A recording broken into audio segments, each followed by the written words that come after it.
तिवारी जी हैं, बड़े मंद मंद मुस्कुरा रहे हैं। उनको सबकी बातें सुन के लग रहा है कि हाँ, अब कुछ बोलने का मटेरियल हाथ में आया है। तो डॉक्टर आनंद प्रकाश तिवारी जी, मैं आपसे अनुरोध करना चाहती हूँ कि आप बताइए क्या कहना चाहते हैं कांग्रेस के भविष्य के बारे में। जी बहुत बहुत धन्यवाद। हमारे सारे पैनलिस्ट और पूरा देश इस बात की बार बार जिक्र करता है कि कांग्रेस अपनी विचारधारा से अलग हट गई है। नहीं, ऐसा नहीं है। कांग्रेस की कोई विचारधारा ही नहीं थी। नहीं नहीं, कांग्रेस कोई ऐसा नहीं पार्टी है। ही नहीं। सुन लीजिए। सुनाइए। मैं इस बात से कांग्रेस, सहमत नहीं हूँ। सुनिए कांग्रेस की पहले। हमेशा से विचारधारा रही है कोई और विचारधारा नहीं सेक्युलर थी, सुनिए विचारधारा रही है। ठीक है, बताइए। सुनिए सुनिए। कांग्रेस की कोई विचारधारा नहीं थी। सही माने में कांग्रेस पार्टी भी नहीं थी। कांग्रेस हमेशा प्लेटफॉर्म रही है। और देश की राजनीति में 3 धाराएं चलती रही हैं। एक लेफ्ट होती रही है, एक राइट होती रही है और एक मध्य मार्ग रहा है। मध्य मार्ग का प्रतिनिधित्व कांग्रेस हमेशा की है। और रही बात कि उसकी क्या आइडियोलॉजी थी, क्या सिद्धांत था, क्या वो सब कुछ संविधान, जो हम कहते हैं कि संविधान में नहीं थे, संविधान चलती है। तो चूंकि संविधान को निर्माण करने में कांग्रेस की एक अहम भूमिका थी, अहम भूमिका, या हम यूं कहें कि पूरी पूरी भूमिका कांग्रेस की थी, तो वो एक तरीके से कांग्रेस का ही संविधान है। इसलिए वो संविधान के प्रति प्रतिबद्ध है और प्रतिबद्ध थी। और वो संविधान ऐसा बनाया गया, उसके उसके जो भी लोग बनाए संविधान, कि आज की तारीख में भी लाख प्रयास करने के बावजूद वो संविधान को कोई हिला पाने की स्थिति किसी की नहीं बन रही है। तो अगर हम ये कहें कि वही कांग्रेस है तो यह बात माना जा सकता है। हाँ, कांग्रेस के साथ दिक्कत कहाँ आती थी, आई है, या उस समय भी आती थी।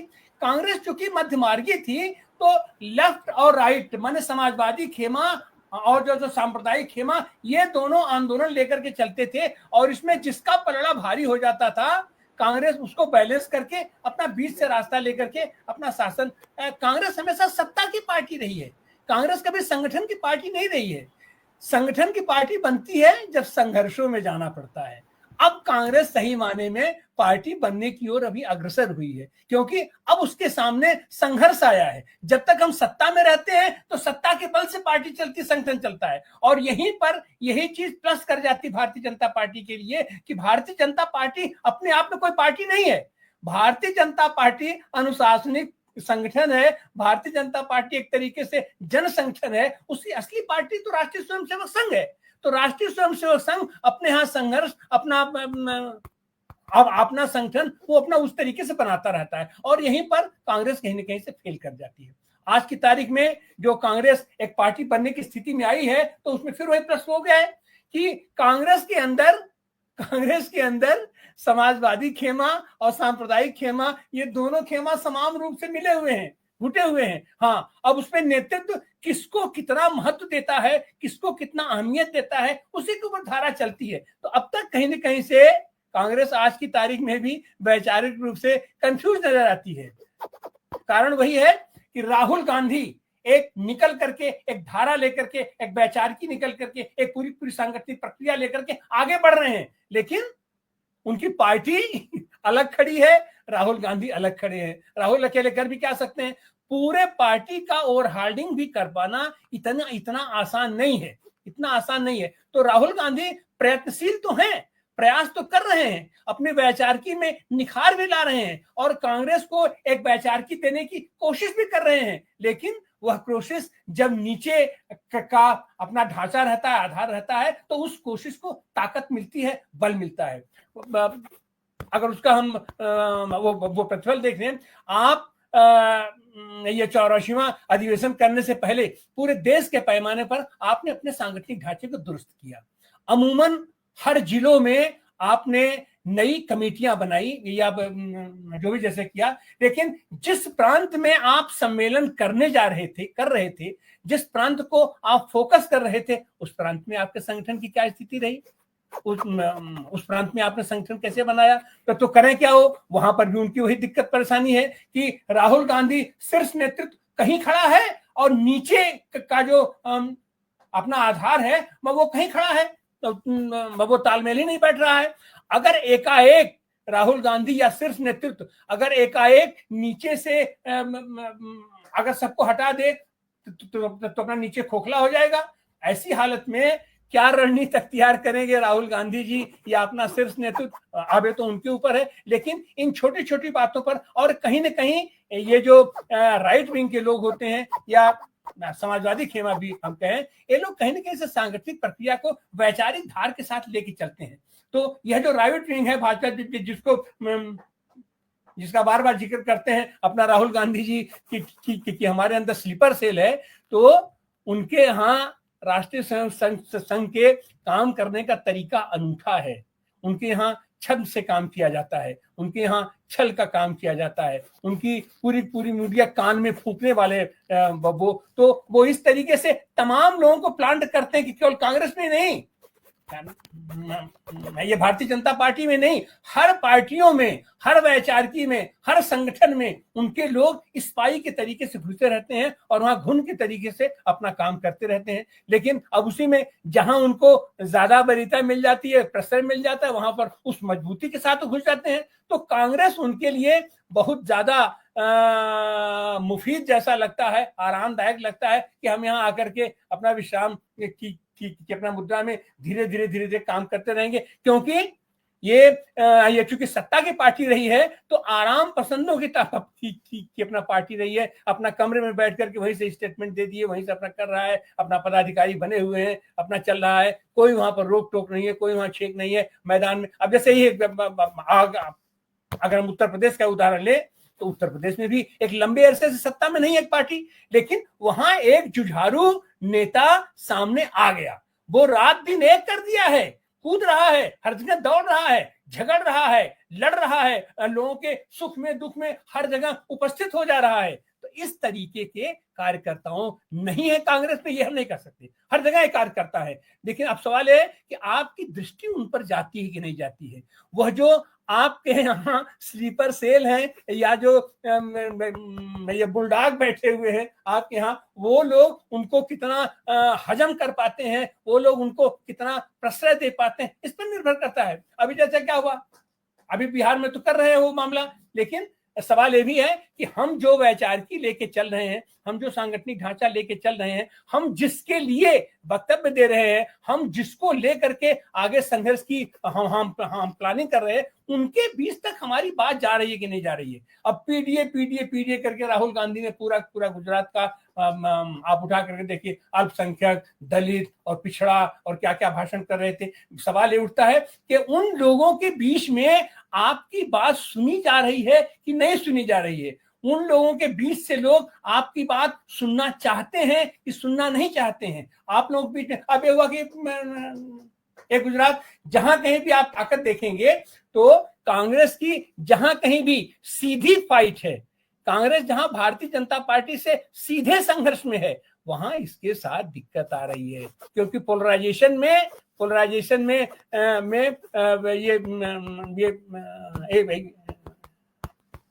ये लास्ट आवर में मध्य प्रदेश के कमलनाथ किधर खड़े हो जाएंगे कुछ नहीं कहा जा सकता, और इस बात को सब लोग जानते हैं, सब लोग देख रहे हैं। वही स्थिति गुजरात में भी है। गुजरात में पूरा का पूरा संगठन कब कहां कैसे चला जाएगा, क्योंकि किसी के ऊपर कोई नियंत्रण, अच्छा उनके साथ कारण भी वैचारिकी एक दिन में नहीं बनती है, और यही कारण है कि जो आपके नेचुरल एलाई हो सकते हैं, जिस धारा पर राहुल गांधी पार्टी को ले जाना चाहते हैं, तो जाहिर सी बात है हम लोग खुलकर अपना कर दे, क्योंकि लेफ्ट राइट ये दो ही विंग है और इस समय राइट से उनका सीधा संघर्ष है।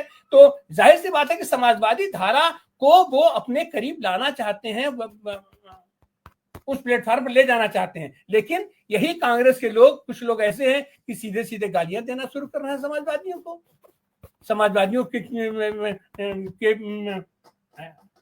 ये पूरे समाजवादी आंदोलन को अपना दलाल और क्या क्या शब्दों से संबोधित कर रहे हैं। ठीक है, राहुल गांधी या उसके सिर्फ नेतृत्व का इससे मतलब नहीं है, लेकिन उस पर आपको स्टैंड लेना पड़ेगा, उस पर आपको बोलना पड़ेगा। अगर आप खामोश हैं, इसका मतलब है कि आपकी मौन स्वीकृति है, ये जो कि नहीं है। अब उसके पीछे क्या रीजन है, क्या कारण है, अब वो तो ये सिर्फ नेतृत्व उस पर निर्भर करेगा, बताएगा। लेकिन ये सारी चीजें हैं, हम जो कोई भी वैचारिकी तय कर रहे हैं, उस वैचारिकी को आगे बढ़ाने के लिए इस बीच कांग्रेस ने ट्रेनिंग भी चलाए, एक प्रशिक्षण शिविर भी इन लोगों ने चलाया। लेकिन उस प्रशिक्षण शिविर से निकला क्या? उन प्रशिक्षण शिविर में जिन कार्यकर्ताओं का आपने प्रशिक्षण किया, उन कार्यकर्ताओं को आपने जिम्मेदारी क्या थी, आपने उन प्रशिक्षण शिविर से निकले कार्यकर्ताओं को आपने कितना पूछा, एक इवेंट मैनेजमेंट कर दिए अपना प्रशिक्षण लेकर के। आज की तारीख में भी अगर प्रशिक्षण हो रहा है कहीं तो निश्चित रूप से या तो भारतीय जनता पार्टी के आरएसएस का प्रशिक्षण हो रहा है या कांग्रेस का प्रशिक्षण हो रहा है। एक एक महीने का कैंप लग रहा है कांग्रेस का, एक एक हफ्ता का कैंप लग रहा है कांग्रेस का, 3-3 दिन का कांग्रेस का वो कैंप लग रहा है। ये वैचारिक रूप से और सांगठनिक रूप से ट्रेनिंग दे रही है, जिसका जिक्र गजाली साहब कर रहे थे जनसेवा दल, तो सबका प्रशिक्षण हो रहा है। लेकिन उससे जो प्रशिक्षित कैडर निकल रहा है, उस प्रशिक्षित कैडर को आप अपने संगठन में आप उनका उपयोग कैसे करते हो, आप उसको फोर फ्रंट पर ला पा रहे हो कि नहीं पा रहे हो, और अगर अपने उन प्रशिक्षण कार्यकर्ताओं को अगर आपके इसी स्लीपर सेल के ही हवाले अगर आप उनको कर देंगे तो उससे उनका फ्रस्ट्रेशन होता है, वो अवसादग्रस्त हो जाते हैं, और जिस तरीके की भूमिका का वो निर्वहन कर सकते हैं संगठन के अंदर, वो अपनी भूमिका का निर्वहन नहीं कर पाते हैं। तो अपना जाहिर सी बात है, जो आदमी काम करने वाला है अगर महत्वाकांक्षी होगा तो अपना दूसरे तरफ का रास्ता ले लेगा। जैसे कांग्रेस के तमाम नेता आज की तारीख में क्या है, भारतीय जनता पार्टी का संसद, आप सांसदों की लिस्ट उठा लीजिए, अपना विधायकों की लिस्ट उठा लीजिए, बहुसंख्यक कांग्रेस के लोग हैं उसमें, लेकिन जिनका वो दिल दिमाग वहां नहीं बनता है, अगर उनकी वैचारिक प्रतिबद्धता बनी हुई है तो वो विद्रोह तो नहीं करेंगे, विरोध तो नहीं करेंगे, तो वो शांत हो जाते हैं। और जब वो शांत हो जाते हैं, वो खामोश हो जाते हैं, तो यह और भी नुकसानदायक होता है। जो ऊर्जा आपके संगठन को मजबूत कर सकती थी, आपकी पार्टी को मजबूत कर सकती थी, आपकी पार्टी को सत्ता के दरवाजे तक ले जा सकती थी, वो लोग अगर खामोश हो जाएं तो उसमें आपकी ज्यादा आपका नुकसान है। तो इस तरीके से, लेकिन अच्छा लगा गुजरात का यह जो कॉन्फ्रेंस हुई है, 84वीं कांग्रेस अपना कॉन्फ्रेंस हुई है, ये एक लंबे अरसे के बाद एक आशा किरण लेकर के आई है। लेकिन अब वहां पर जो भी रणनीति बनाए हैं, अपना जो स्थिति है उसको वो कैसे सांगठनिक रूप देते हैं, कैसी वैचारिक धार को अपने तेज करते हैं, अब ये तो निर्भर करेगा, और उसी के ऊपर निर्भर करेगा कांग्रेस का भविष्य, और कांग्रेस के भविष्य के साथ ही निर्भर करेगा बिल्कुल अन्योन्याश्रित संबंध है देश के भविष्य का, क्योंकि देश में जो भी विकल्प बनेगा कांग्रेस को छोड़ करके, कांग्रेस को माइनस करके नहीं बन सकता। और जो वैचारिकी समय काम कर रही है, उस वैचारिकी का विकल्प देने के लिए जाहिर सी बात है, अगर हम विचारधारा की बात करें तो विचारधारा केवल दो ही है, एक सांप्रदायिक विचारधारा है, एक समाजवादी विचारधारा है। समाजवादी विचारधारा में भी तरह तरह के अवयव है, उन सारे लोगों को समेट करके विकल्प की बात तो करनी पड़ेगी, और विकल्प बनाने की महती जिम्मेदारी कांग्रेस पार्टी के ऊपर है, क्योंकि कांग्रेस आज की तारीख में भी सही माने में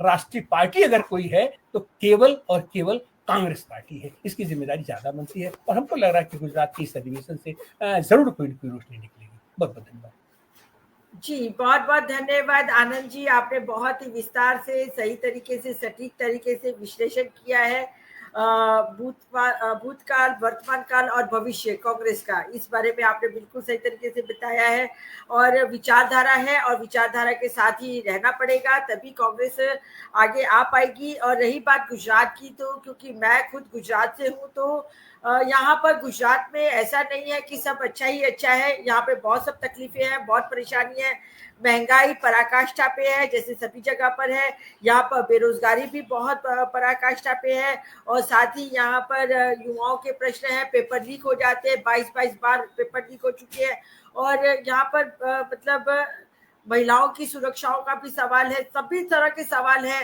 आपने कई बार अखबार में भी पढ़ा होगा कि यहाँ पर तो नकली अधिकारी मिल जाते हैं, नकली कचहरियां मिल जाती है, नकली जज बन जाते हैं, यहाँ पर नकली रेवेन्यू डिपार्टमेंट बन जाते हैं, नकली आईपीएस ऑफिसर बन के घूम रहे हैं। मतलब इतना सब कुछ होते हुए भी आखिर क्या बात है कि गुजरात में बार बार ये भारतीय जनता पार्टी रिपीट हो रही है।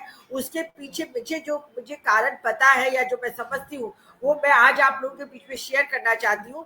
दरअसल यहाँ पर जो गुजरात की जनता है, वो उनको डरा के रखा हुआ है, बहुत ज्यादा डरा के रखा हुआ है, और उनको ये कहा जाता है कि यदि आपने हमें वोट नहीं दिया तो यहाँ पे दंगे हो जाएंगे। और दंगे हो जाएंगे तो आप समझ सकते हैं कि गुजरात का क्या हाल होगा। तो आप समझते हैं, हम जानते हैं कि गुजरात एक व्यापारिक राज्य है। यहाँ पर बिजनेस क्लास के लोग ज्यादा रहते हैं, यहाँ पर ब्यूरोक्रेट्स नहीं है, नौकरी वाले लोग नहीं है, पर धंधे रोजगार के लोग ज्यादा रहते हैं। तो कोई भी बिजनेस क्लास धंधा रोजगार करने वाला इंसान ये नहीं चाहता, बिजनेसमैन ये नहीं चाहता कि उसकी दुकान या धंधा रोजगार 2 दिन के लिए भी बंद हो जाए। और अगर यहाँ पे दंगे होते हैं जैसे भूतकाल में करवाए गए स्पॉन्सर्ड दंगे हैं, तो उसकी सीधी सीधी असर उसकी इकोनॉमी पे पड़ती है। और ये जो गुजराती जो है, गुजराती लोग बिजनेस क्लास के लोग हैं, वो नहीं चाहते हैं कि किसी भी तरीके से उनके धंधे रोजगार पे असर पड़े। इसलिए जब उनको डरा दिया जाता है कि भी देखो अगर आपने भारतीय जनता पार्टी को वोट नहीं दिया तो दंगे होंगे, क्योंकि दंगे कराने वाले यही लोग हैं। अब जब से ये लोग आए हैं सत्ता में 2002 के बाद से दंगे लगभग कम हो गए। तो कहने का यहाँ पे तात्पर्य यह है कि मैं गुजरात से हूँ, इसलिए मैं जानती हूँ कि यहाँ परिस्थिति क्या है। लोग बहुत त्रस्त है, त्राहिमाम है, पर डरे हुए हैं। पर जहां तक अब ये जो अधिवेशन हुआ, उस अधिवेशन से लोगों के अंदर एक जान आ गई है, एक प्राण आ गए हैं। और कांग्रेस का जो कार्यकर्ता था वो भी जो 30 साल से, अब आप समझ सकते हैं कि जिससे 30 साल पहले अगर कांग्रेस ज्वाइन की थी तो आज वो अपने मिडिल एज में आ गया है। तो वो भी संघर्ष करते करते थोड़ा सा हताश हो गया है। परंतु जो ये सम्मेलन हुआ है उससे अब गुजरात में तो एक प्राण फूके गए हैं, गुजरात में एक नई ऊर्जा का संचार हुआ है, ऐसा प्रतीत हो रहा है। और ऐसा यहाँ की जो गुजरात की मीडिया है उससे भी महसूस किया है। और जबकि गुजरात की मीडिया को बहुत दबाया गया है कि आप मतलब इसके फोटोग्राफ्स मत दिखाइए, और जो मेन न्यूज़पेपर है उन्होंने नहीं भी दिखाए, पर तो फिर भी गुजरात की सोशल मीडिया ने जमकर इस अधिवेशन की तारीफ की है। और जो न्यूट्रल जर्नलिस्ट है, पत्रकार है, उन्होंने भी कहा है कि गुजरात का अब समय बदलने वाला है। तो यहाँ पर हम लोग इस बात को कंक्लूड करें उससे पहले मैं चाहती हूँ कि हम सभी लोग 1-1 मिनट की अपनी टिप्पणी दे दें और फिर मैं इस कार्यक्रम का समापन करूंगी। तो सबसे पहले मैं प्रोफेसर सतीश कुमार जी को बुलाना चाहूंगी कि आप आइए और अपनी 1 मिनट में अपनी टिप्पणी दे दीजिए। जी सतीश कुमार जी।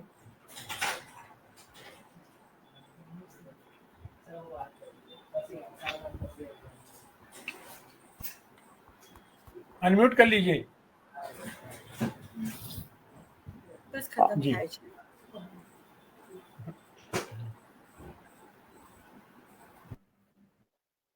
कांग्रेस एक मुकम्मल विचारधारा की पार्टी रही है और जो दोनों एक्सट्रीम छोर हैं उस एक्सट्रीमिज्म, मध्यमार्ग का मतलब है एक्सट्रीमिज्म से हट करके मुख्य धारा बनाना। तो जो लेफ्ट एंड राइट का एक्सट्रीमिज्म है उससे हट करके और भारतीय जनमानस से जुड़ करके कांग्रेस काम करती रही है। जो कंफ्यूजन था वो अहमदाबाद के रेशन ने दूर किया है आइडियोलॉजी को लेकर के। जो कंफ्यूजन शॉर्टकट तलाशने में कांग्रेस के भीतर लोगों ने खड़े किए और अब उसका अगर प्रॉपर फॉलो अप होता है जिसकी उम्मीद की जानी चाहिए, और वो फॉलो अप केवल और केवल जो कांग्रेस की परंपरा रही है वो जन आंदोलनों के माध्यम से हो सकता है। और जो तिवारी जी कह रहे हैं कि आप दिल वर्गों की बात कर रहे हैं, उन तक आपकी बात पहुंच रही है कि नहीं पहुंच रही है, वो जन आंदोलनों के माध्यम से ही पहुंच सकती है।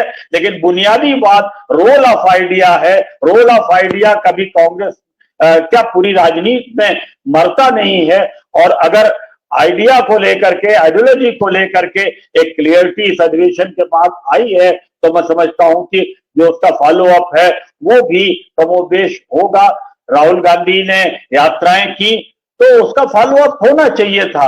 अजय राय ने काफी किया या कन्हैया कुमार बिहार में अभी कर रहे हैं, लेकिन हर जिला, अभी नए जिला कांग्रेस कमेटी के अध्यक्ष बने हैं तो उनको प्रोग्राम दे दीजिए कि जिले का कोई गांव उनसे एक टाइम बाउंड पीरियड दे दीजिए कि इतने समय में जिले के हर गांव में आपकी यात्राएं हो जानी चाहिए। तो यही मूवमेंट का तरीका है जिससे आप उन वर्गों तक अपनी बात पहुंचा सकते हैं। और उसके बाद कांग्रेस जब ठीक से खड़ी हो सकेगी, आंदोलनों के माध्यम से ही खड़ी हो सकेगी, और फिर क्षेत्रीय दल के साथ जो तालमेल में दिक्कतें दिखाई दे रही हैं वो भी अपने आप समाप्त हो जाएंगी।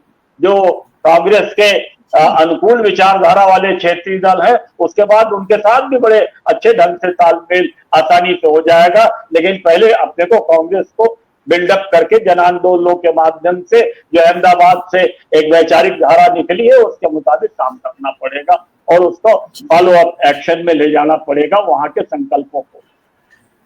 जी जी, खाली जी अभी आप 1 मिनट में अपनी टिप्पणी दीजिए, समय बिल्कुल खत्म होने। देखिए, मैं तो यही कहूंगा कि एक तो कांग्रेस की कई बार जो सॉफ्ट हिंदुत्व की वो है वो कभी नहीं होनी चाहिए, क्योंकि हिंदुत्व के मामले में आप उनको डिफीट नहीं कर सकते, उनमें तो वो मास्टर है। अब आप उन्हीं की टर्फ पर खेलना शुरू करें तो आप डिफीट हो जाएंगे, डिफीट कर नहीं पाएंगे। दूसरी चीज मैं कहूंगा, फैक्शनलिज्म जो है इतनी ज्यादा है कांग्रेस के हर स्टेट, उसको कंट्रोल करना पड़ेगा, जिसके लिए सेंटर की जो लीडरशिप है, केंद्रीय नेतृत्व है, उसको बहुत ज्यादा एक्शन लेने पड़ेंगे ताकि